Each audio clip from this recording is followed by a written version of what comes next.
Good morning my dear student, आपका स्वागत है आपके अपने ही चैनल हिंदी शिक्षा संकल्प में। गर्मी की छुट्टियां चल रही हैं, आप लोग मजे कर रहे होंगे।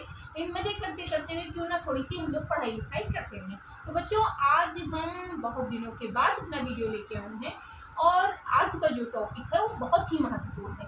बच्चों, ये वीडियो जो है वो ना किसी एक क्लास के लिए ना होकर बल्कि 9, 10, 11, 12 सबके लिए है।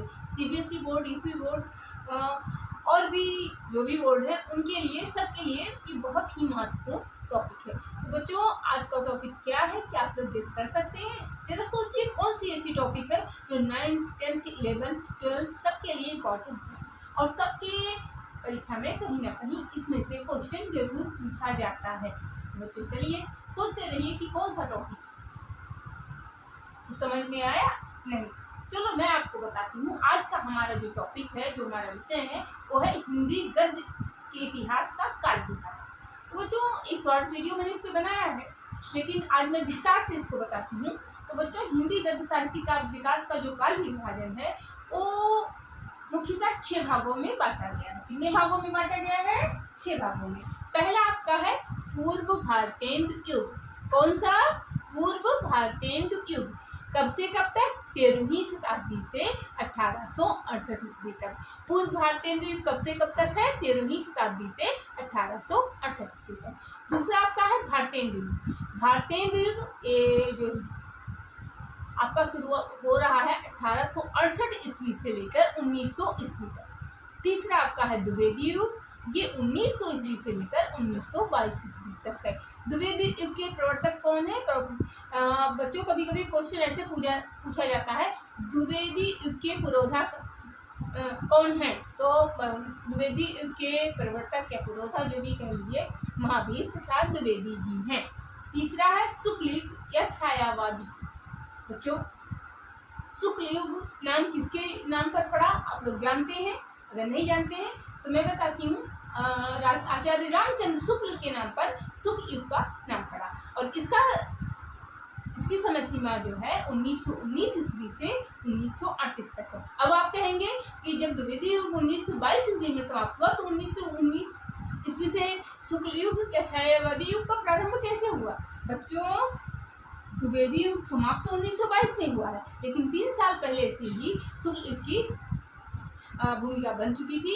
आचार्य रामचंद्र शुक्ल ने अपना काम करना शुरू कर दिया था, इसलिए शुक्ल युग की जो समय सीमा है, जो समय अवधि है, वो 1919 ईस्वी से 1938 ईस्वी तक मानी जाती है। अगला है शुक्लोत्तर युग या छायावादोत्तर युग, 1938 ईस्वी से 1947 ईस्वी तक। कब से कब तक? 1938 से 1947 तक। और छठा आपका है स्वतंत्रोत्तर युग, यह है 1947 से अब तक। ये तो हो गया बच्चों आपके हिंदी गद्य साहित्य का के इतिहास का काल विभाजन। तो अब आपका पहला कौन सा काल है? पूर्व भारतेंदु युग। कौन सा युग है? पूर्व भारतेंदु युग। तो बच्चों, पूर्व भारतेंदु युग, भारतेंदु जी से पहले का युग, ये आपका 13वीं शताब्दी से 1868 ईस्वी तक का है। कब से कब तक का? 13वीं शताब्दी से 1868 ईस्वी तक का। इसमें हिंदी खड़ी बोली का विकास प्रारंभ हो गया है। इसमें हिंदी खड़ी बोली में गद्य की रचनाओं का प्रारंभ हो गया था। इसमें पहली रचना की कौन सी मानी जाती है? अकबर के दरबारी कवि गंग द्वारा रचित चंद छंद वर्णन की महिमा नामक ग्रंथ से इसका प्रारंभ माना जाता है। कुतुब शतक व स्वामी प्राणनाथ के ग्रंथों में भी हिंदी गद्य मिलता है। और बच्चों, एक बहुत ही महत्वपूर्ण बात और कही जाती है पूर्व भारतीय युग में हिंदी गद्य साहित्य के विकास के बारे में कि ईसाइयों का प्रमुख योगदान रहा है, क्योंकि जो ईसाई लोग थे वो अपने लोगों को, जो ईसाई पादरी लोग थे वो लोगों को ईसाई बनाने के लिए प्रयत्नरत रहते थे। तो वो अब बाइबल को हिंदुओं को कैसे समझाएं, क्योंकि वो तो इंग्लिश में थी और हमारे हिंदुस्तान में इंग्लिश जानने वालों की संख्या उस समय बहुत ही कम थी। तो उन्होंने बाइबल का हिंदी खड़ी बोली में अनुवाद किया, गद्य में अनुवाद किया, क्योंकि वो हिंदुस्तान में अपने धर्म का प्रचार करना चाहते थे। इसलिए ईसाइयों का भी हिंदी गद्य के विकास में ईसाइयों का भी प्रमुख योगदान है। तीसरा पॉइंट इसका बन रहा है हिंदी खड़ी बोली के विकास में फोर्ट विलियम कॉलेज का स्थान है। बच्चों प्रोफेसर ग्रियर्सन जो है उन्होंने एक कॉलेज की स्थापना की थी, उसका नाम फोर्ट विलियम कॉलेज है।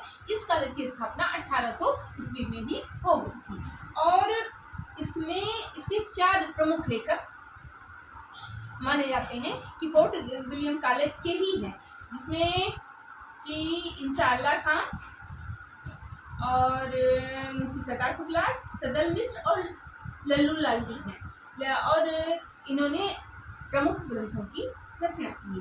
अब चलिए देखते हैं कि पूर्व भारतीय युग में कौन से प्रमुख लेखक हैं। ये तो हो गया कि किन किन लोगों की वजह से हिंदी गद्य का विकास 13वीं शताब्दी से 1868 ईस्वी तक यानी कि पूर्व भारतीय युग में हुआ। अब देखते हैं कि इस युग के प्रमुख लेखक कौन कौन से हैं। पहले आपके हैं राम प्रसाद निरंजनी जी, इनकी कृति है योग वशिष्ठ। लेखक का नाम अगर पूछा जा रहा है, बच्चों मेरे व्हाइट बोर्ड में स्पेस नहीं है इसलिए मैंने लिखा नहीं है, लेकिन आप इसे ध्यान से सुनिए और समझिए। अगर आपसे कहीं भी पूछा जा रहा है कि राम प्रसाद निरंजन जी की कृति कौन सी है तो आप बताएंगे योग वशिष्ठ, या ऐसे प्रश्न पूछा जा रहा है योग वशिष्ठ किसकी कृति है तभी आप बताएंगे राम प्रसाद निरंजन जी की। या आपसे पूछा जा रहा है कि पूर्व भारतीय युग के कवि हैं, लेखक हैं और उसमें राम प्रसाद निरंजनी जी का नाम है तो आप जान लीजिए कि ये ही है। दूसरे यहाँ के मुंशी सदा शुक्ला है, इनकी प्रमुख रचनाएं है सुख सागर। तीसरे हैं इंसाअल्लाह खां, इनकी प्रमुख रचना है रानी की कहानी। फिर है लल्लू लाल जी, इनकी रचना है प्रेम सागर। फिर है सदल मिश्र जी, इनकी रचना है नास्तिकेतो पाख्यान। और बच्चों का ये 4 कवि जो हैं ये फोर्ट विलियम कॉलेज के माने जाते हैं। तो ये रहा आपका पूर्व भारतीय युग और उनके प्रमुख लेखक। तो अब अगला वीडियो जो बच्चों आएगा वो आएगा भारतीय युग का। तो अगर आपको हमारा वीडियो अच्छा लगे तो लाइक कीजिए, कमेंट कीजिए, शेयर कीजिए। और छुट्टियां हैं बच्चों, खूब मौज कीजिए, लेकिन पढ़ाई करते रहिए। गर्मी बहुत ज़्यादा पड़ रही है, अपना ख्याल रखिए, खुश रहिए, स्वस्थ रहिए। मिलते हैं नेक्स्ट वीडियो। थैंक यू बच्चों।